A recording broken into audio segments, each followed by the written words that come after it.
Awesome. We're live. Dean, I never want to interview anybody who isn't busy because it means they're not doing anything. Yes. You've had a busy day. Absolutely. And this isn't the first interview you've done. Yeah. And the problem is... No, well, it was actually me conducting. Sorry? It was actually me conducting the interview today. I see. Okay. I was actually conducting the interview today. Got it. Okay. Yeah. And the problem is, of course, that now that, kind of we're less locked down than before, there is traffic in town, isn't there? Yeah. And so heavy you traffic. came across some traffic. A gridlock of traffic. And I had all my equipment with me as well.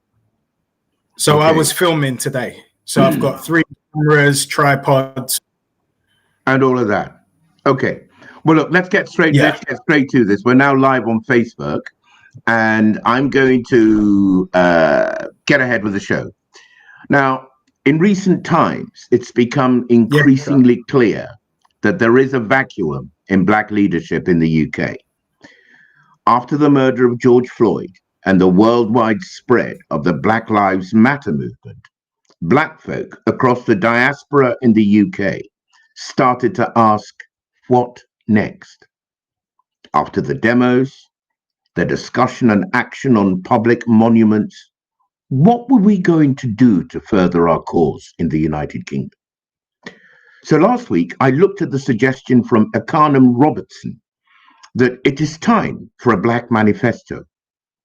But what should it be, and how can it be created? So today, I'm speaking with Dean Okai, an inspirational businessman who has, over the past few years, been setting up ADPAC. That's the African Diaspora Public Affairs Committee. It is an umbrella organization that aims to coordinate the delivery of grassroots services for the British African diaspora and to promote its social and economic and political growth. So I'm asking Dean what the Black Manifesto should be for the UK. And first of all, Dean, where are we? Oh, we've dropped out. Dean, can you come back?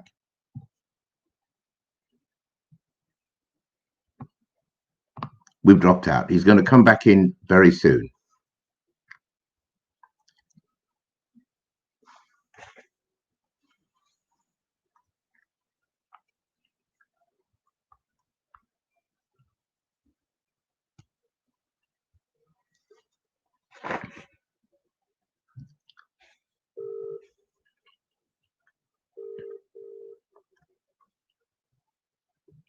It's not our day, Dean. Can you dial back in?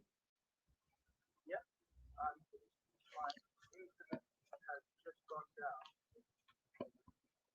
Everything is working with us. Well, it must mean that this is a very important broadcast that's going to mean something special. Hang on, let me send you another link. Okay, where are we? Just a moment.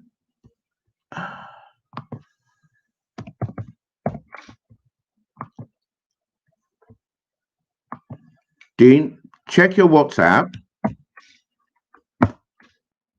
and click on that link.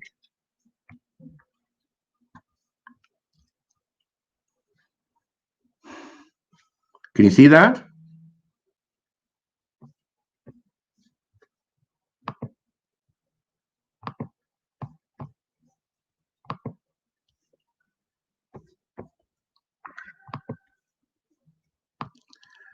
And go through the same process as before to log back in.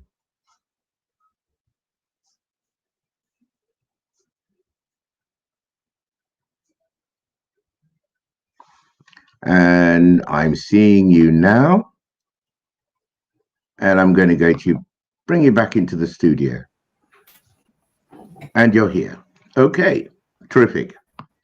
Well, after that introduction, Dean, I'm going to ask you straight away. What is ADPAC? What is its structure? And how is it governed? Let's start off, first of all, with the goals of ADPAC. Very briefly. Good. So the goal of ADPAC, to put it succinctly, is to make African diasporan people a protected group in the United Kingdom. That's where we want to start. What do you mean? What do you mean by a protected group? People that everybody whispers about. So we can agree that the Ashkenazi community are a protected group of their own volition. All power is self-appointed, bar none. Now, the LGBTQ plus community, through Stonewall, made themselves a protected group by bringing together their greatest minds, by collaborating with all of those who are in institutions of power, by working with those who are in the press, because they suffered a common fate. So they made themselves a protected group by collaboration. Now, they needed a vehicle to do that. Stonewall became that vehicle. The Yiddishes did that in a much earlier time. And that is the only way to establish yourself as a protected group. You don't do it by begging your adversaries or those who have traditionally been able to utilize your labor, intellectual capital, and your human resource. You do it by organizing amongst yourselves based on the fact that you suffer a common fate, potentially. So irrespective of your background, your education, you could be pulled over by police, you could be assaulted by police, you can receive racial... You mean as people of African origin, as black people in the UK? Absolutely. Absolutely. Yeah. So the only way to circumvent this is by organization and creating superior organizational structures that serve 3 million of us in the UK, because we can't escape it as individuals. We're still isolated into silos. Okay, so based on that fact, yes, yeah, go ahead. The only way to circumvent it is to organize en masse. Okay. First, so hang on. Wait, Dean. Now, first of all, I want the listeners to get a sense of what you mean by this protected group. So when you say a protected group, you're saying it's basically a group which has sufficient protections by its status, by its recognition in society, and by its institutions, such that whoever it is, whether it's a judge, a policeman, an employer, a teacher, any other public servant, will think twice about your rights before they abuse your rights. Is that about right? Absolutely. Terrific. So now, hang on. What is the structure of ADPAC? So it's a democratic organization with a chair who, for the first 12 months, is installed, as are the treasurer, as are the secretary, and all of the regional chairs. So regional chairs are in each of the London boroughs where we have stronghold. So Croydon, Lambeth, Southwark, Lewisham, Hackney, Haringey, and so forth. Okay. Then, now, hang on. Is this when you say regional structure, is this London-based only, or is this national? You cut me just before I was about to mention Manchester, Birmingham, Luton, the West Midlands, and these territories. So obviously, as a new organization, the first 12 months they're installed. Then at the AGM, it comes down to a vote for each of those positions, if they've been well served. And this is amongst the democratic membership who subscribe at £5 a month. Okay. So the officers of ADPAC will be voted by the members of ADPAC who pay a membership fee, basically, for the benefits they get as members of ADPAC. Okay. Now,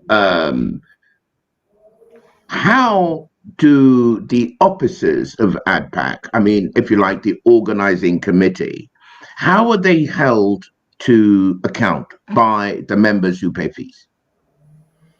So we have monthly meetings, and me and Iola did some experiment with this with the Thursday Club.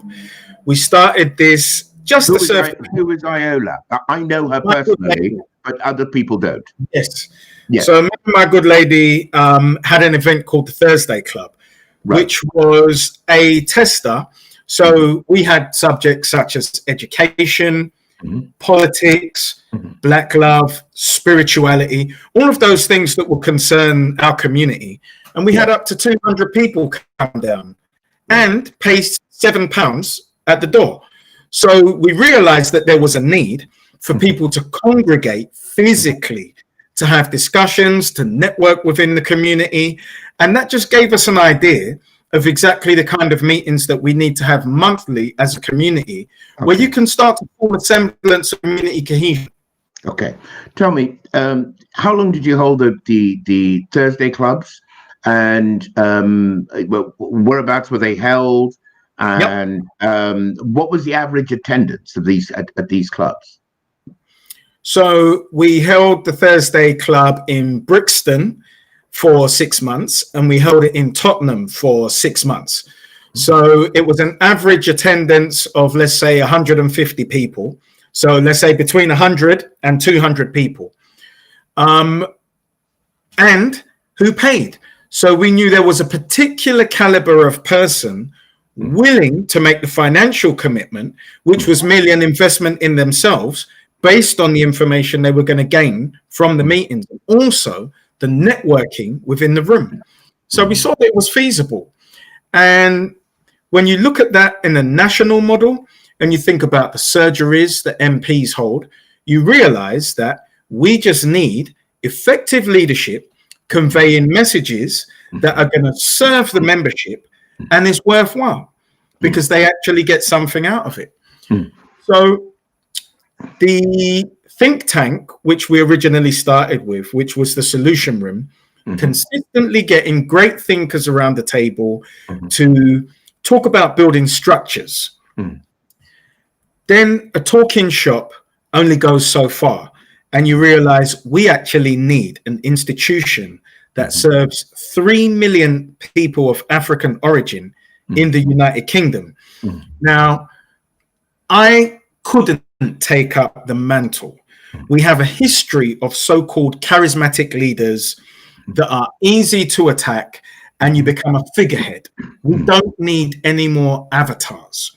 What we need is an institution.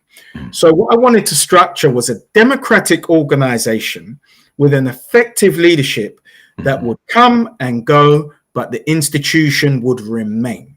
And hopefully grow stronger over the years. Absolutely. So if we think about the Conservative Party, if Boris actually had COVID-19 and were to have transitioned, the Conservative Party would have gone ahead with all of its mechanisms without skipping a beat. And Boris would have been a brief footnote in history. Point taken.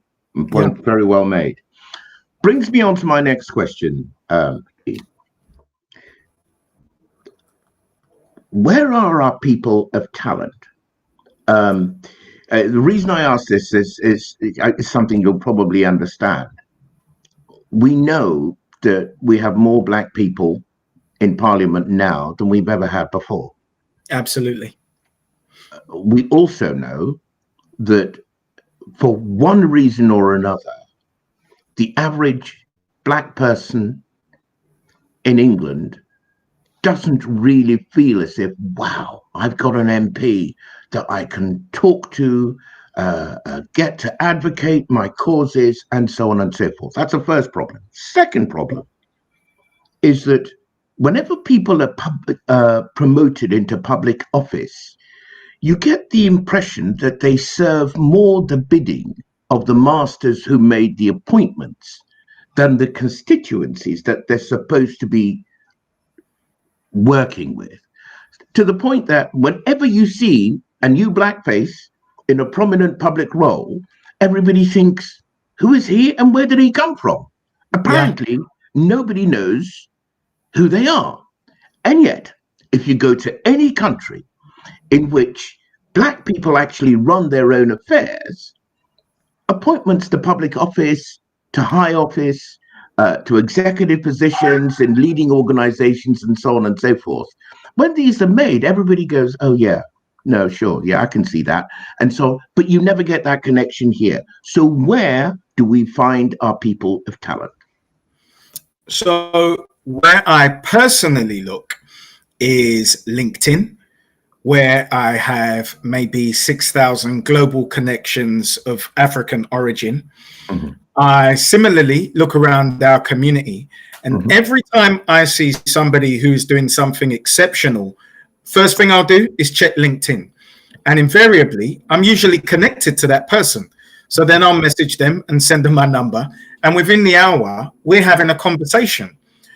When it comes to the system that we know and the parliamentary system, you've got to remember there's no river, such thing as a river, without banks. Those banks are there to guide and control the direction of the water, the current, the power. Now, some of us are under the naive misapprehension as to the fact we can change anything from the inside. This is what party bylaws are for. This is what legislation is for. It's to protect the status quo. It's only that most of us don't know what the status quo actually means.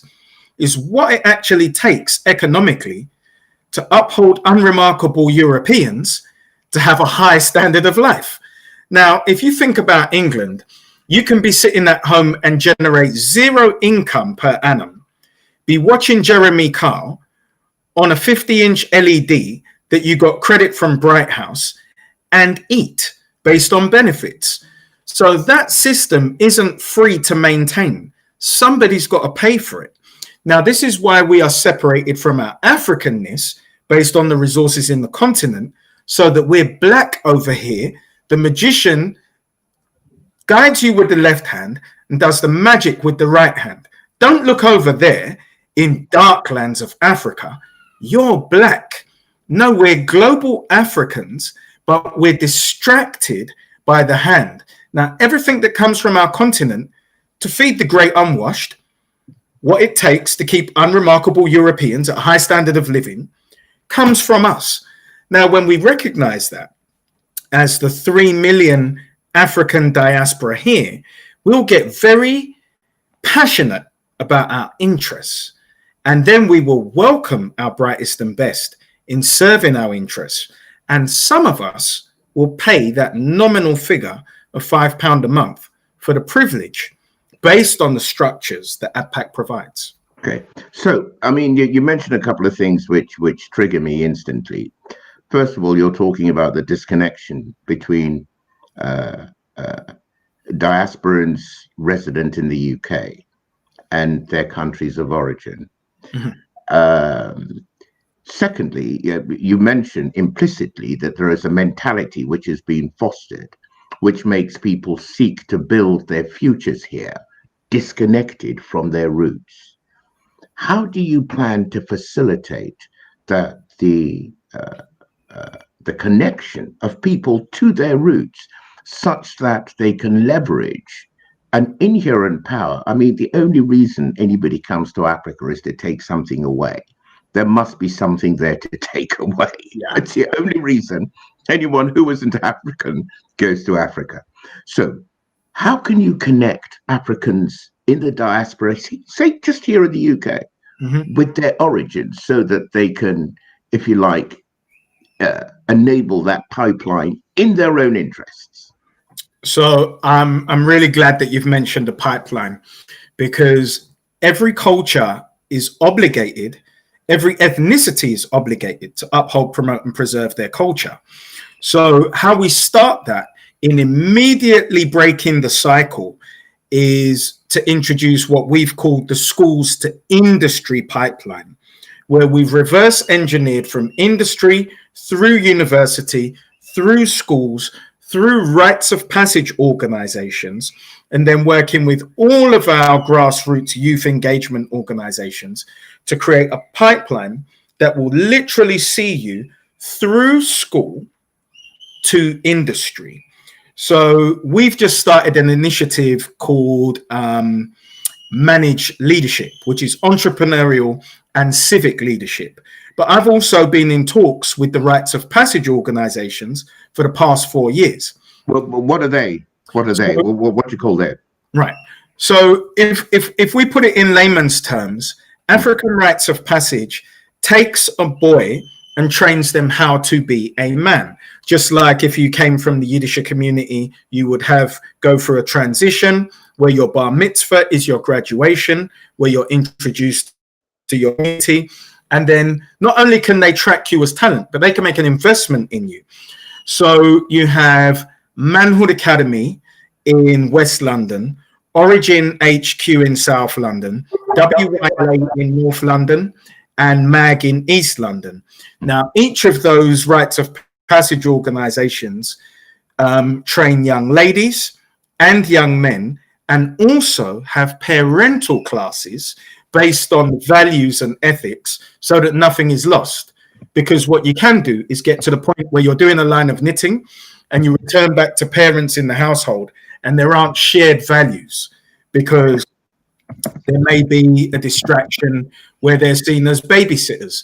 But no, those rites of passage organizations are creating a complete cohesion that protects and surrounds the entire family and is based on African values. And what it does is exposes young people to African professionals and makes them accessible. Okay. See, Dean, what you said quite casually, you've obviously been working for many years on this, is actually incredibly profound, because we're talking about governance, maybe politics and economics, but none of that can happen without a shift in mentality. Absolutely. This shift in mentality doesn't grow in and of itself. It is nurtured. Hence your rites of passage organizations and so on and so forth. Because right now, the problem I see in Britain is that the pipeline we've got is from school to prison. Absolutely. And it seems to me that there's a fundamental shift in what you're wanting to do to redirect that pipeline into gainful employment and so on and so forth. Oh, let me ask you, what has been the response to ADPAC, to these ideas? First of all, from the diasporan communities here in the UK, and second of all, you must have encountered it now, from mainstream society. What kind of feedback have you had? Well, understanding that all power is self-appointed, I don't concern myself too much with what Europeans, Asians, Greeks, or anybody else is doing, because they're fine. If we're at the bottom of the socio-economic ladder, they're not my concern. So the reason I've extrapolated everybody else from my central consciousness process, and I merely deal with Africans so that we can create African solutions for African people, because everything else for me is verbiage, and it's about showing my intellect rather than me practically put in an infrastructure and working with colleagues that serves us. So for instance, I don't go on to European broadcast platforms because it's a waste of time. All it would do is demonstrate what my perception of my intellect is, which is of zero value to me and zero value to my community. What we actually require are the solutions. So the reason that I go onto our platforms is because I want Africans who identify what we're working on to come towards us. You can go to adpac.net and find all of this information. Very easy to navigate, download every single PDF so that you have all the information. So the first thing, and I'll wrap this up very succinctly, I would love for us to stop talking about the big they. The omnipotous European that can see what you do in the dark with your wife or your husband. They don't exist. We become our own gatekeepers. We suffer psychologically based on the indoctrination that they give us, that they call an education, that we understand to be an indoctrination. And there is a formula that they teach us that we learn very well. Fear, obey, conform. Now, as we leave school, that evolves into fear, obey, consume, which is a great formula for control. Because initially, as that pill is introduced, then we become the greatest advocates for it. They won't let you do that. They won't allow it. There is no they. We become the they. The they, as you're saying, is a concept which is implanted in your head. And after a while, you start to ideate the they, and actually police yourself in the interest of whatever the quote unquote they is. I like that very much. Now let's cut to the chase on this. What if you were to write a Black manifesto, as many people are calling for now? What would be the 5 top items on your manifesto? We chatted a little bit before.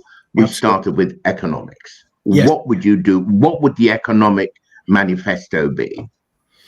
So it's right in front of me on my other laptop. When we start from a cultural position where we are aligned with a common denominator, it has to be around reparations, because it doesn't just unify the entire African diaspora here. It unifies the entire African diaspora globally. Now, we have the vehicle of the state of the African diaspora. ADPAC's role is to liaise with state of the African diaspora in the 6th region of the African Union directly. Our role is to facilitate our repertory courts and our repertory bank to receive the finances from reparations, so that we're no longer talking in intangibles. Now, who decides how much the reparations should be, and how do you anticipate it's going to work? There's only one thing that will make them give us reparations. Now, as much as I'm sure everybody would be waiting with bated breath and say, I'm sure he doesn't know, I'm not going to say it in the broadcast, because I'm sure you're aware that it would make me an unusual target. However, one of the things of ADPAC in our media division is that we are doing an audit of our global owned media so that we have effective communication globally. That is one of the assets that will bring about reparations. Anybody who is that curious can seek me out. I'm not a secret anywhere. I would share the entire formula, envisaging that they would be delivery partners within the ability to gain these reparations. Okay, so you're looking for so media partners ought to engage with ADPAC as well. Absolutely. Okay. I don't want to vision. Sure. I don't want to ability to propagate and inform our people globally. Absolutely. Tell our own story. I don't want to go into that any further now, but I think that you've painted a picture. The second manifesto item you were talking about was actual political power. By political power, I mean the ability to pass laws or influence legislation in such a way that the quality of our lives are protected and hopefully enhanced. How do you deal with the politics problem?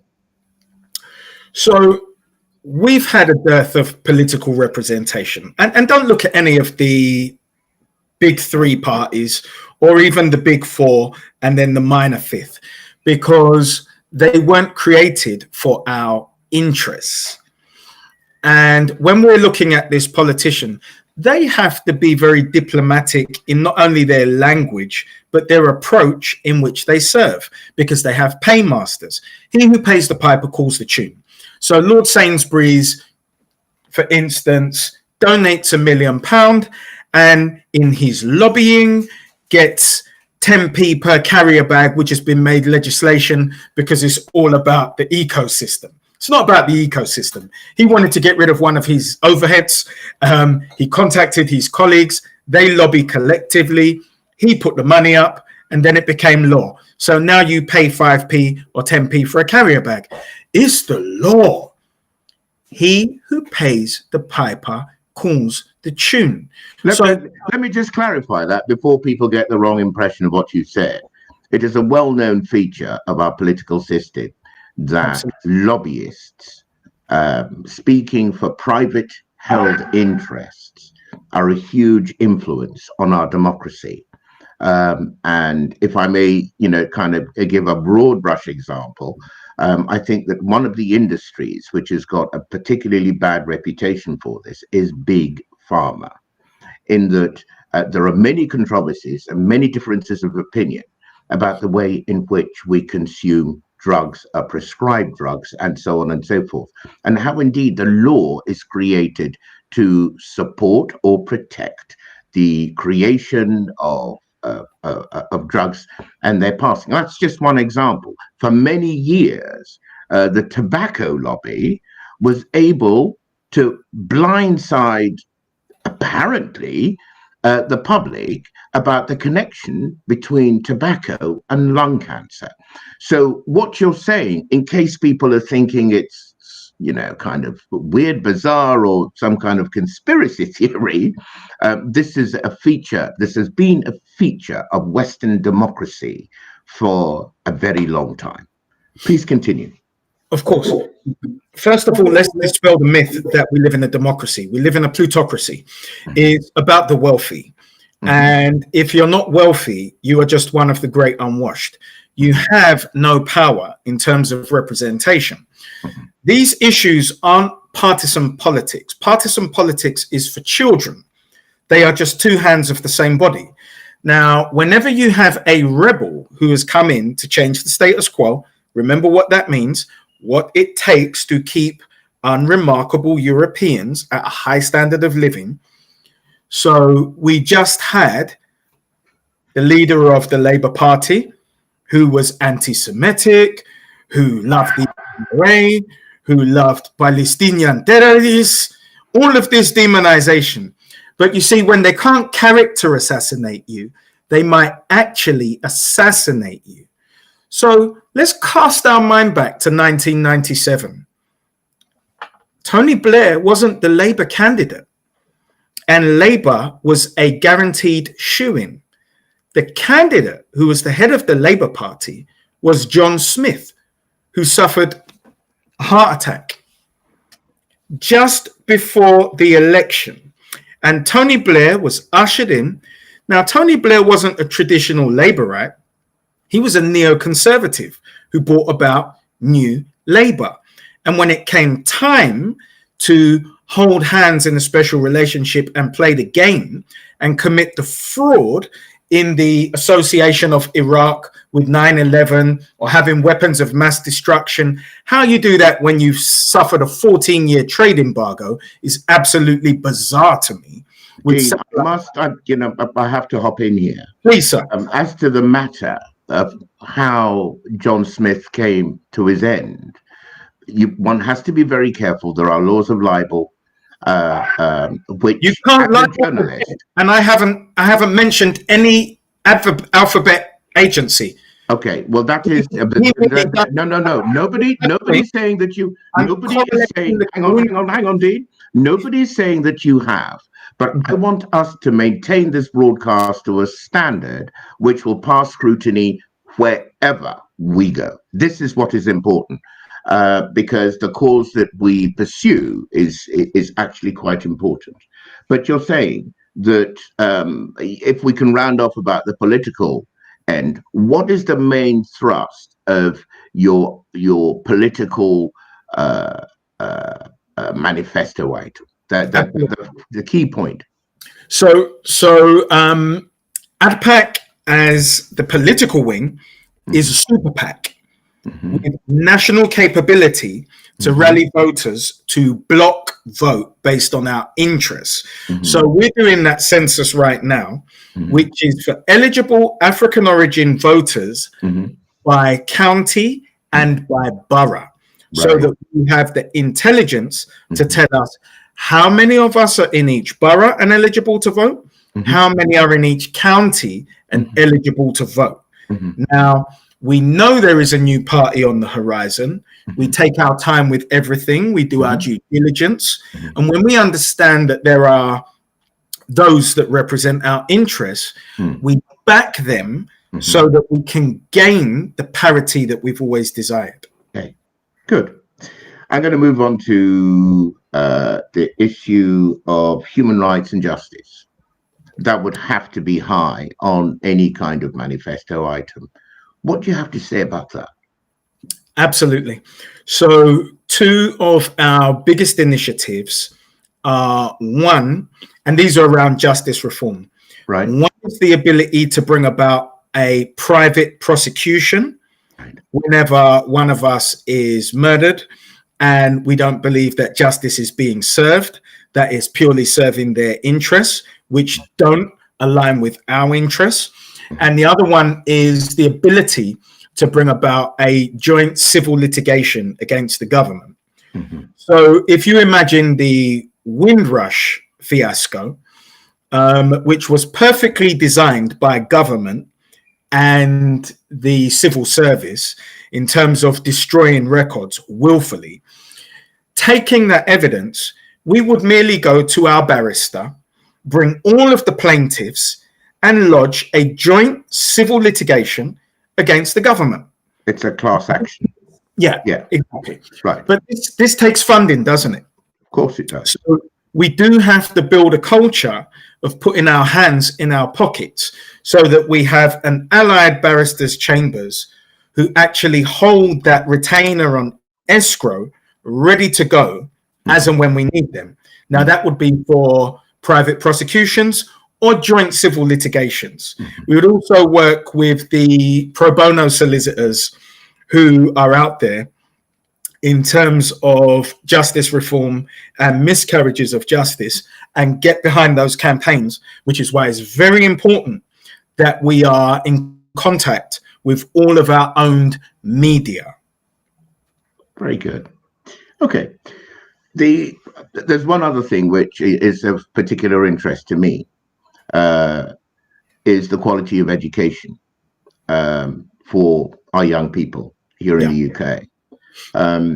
Personally, I had a private education all my life, and technically, it's a very good one. It costs a lot of money.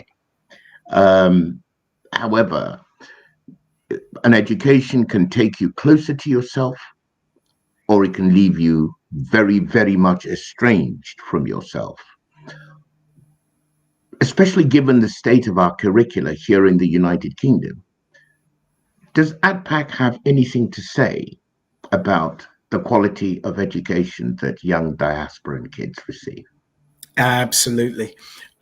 We've stood behind Kay Johnston's.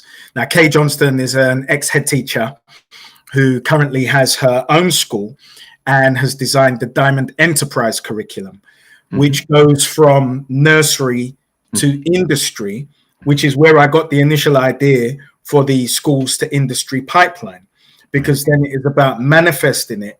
And she said something very important when we shot some videos. It's about creating wraparound care for the African origin family.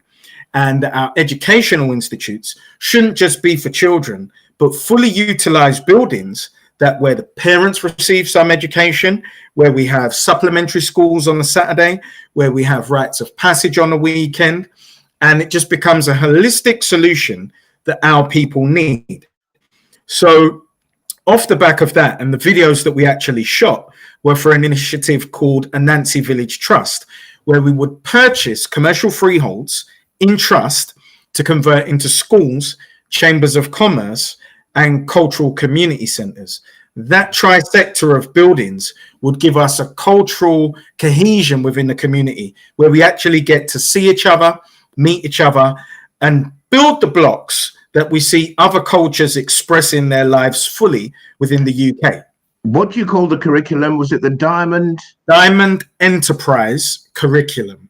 And that was designed by Kay Johnston, which is a full and robust curriculum designed by a head teacher with 40 years experience. Kay Johnston. Kay Johnston, lovely lady, highly qualified, gives lectures on education globally. Right. Okay. So the last thing I'm going to say is that these things aren't free. They cost money. Freedom costs. And what would you like to say about how to finance and fund all of this stuff? Because it's not going to happen for peanuts. Absolutely. So for us, there are 3 bases of funding, which is subscription at £5 a month. We want to build very quickly into a robust organization where What's the target membership, Dean? 100,000. I was just getting to that, sir. Okay. So initially, we want to build to 100,000 so that we can raise 500,000 a month, which covers wages, the deposits on commercial freeholds, and also operations. We, outside of the subscription funding, we do have 2 bid writers on the team of ADPAC, where everywhere we are mentioned in terms of being targeted with funding, ADPAC will find itself within that room represented, whether it's across education, health, housing, trade and industry, irrespective of the area, business grants, etc. are claiming to represent us. We will represent ourselves, and we will do the bidding who and where funds will be available from our community. Now, as we develop ourselves as a protected group, because we're not just going to go in a room and overnight say that, because we can put somebody in a room. But we align our media, our departments, and our experts, and hopefully give our MPs some courage within the House, knowing that they have great support from outside of the House, true representation at every single mealtime that goes down in this nation, allegedly regarding us, because many European organizations have found themselves at the feeding table when the money has been ring-fenced, supposedly for the Black community. Now, Black being elective in this country, which is politically Black, is a huge problem for us because we have no sovereignty. So after the Asians in BAME have got their money, they become politically Black, and then they come for our piece of the pie. This goes for anybody who is a non-heterosexual European man. They can be politically Black. Okay. Now, we pretty much come to the end of this, Dean, but I think it's only the start of the conversation. How do people engage with ADPAC? And after this broadcast, you will see a feed on Facebook. If you would go on there and post a link to ADPAC for people who want to find out more. What do you feel about the future? Knowing who I know the future's bright.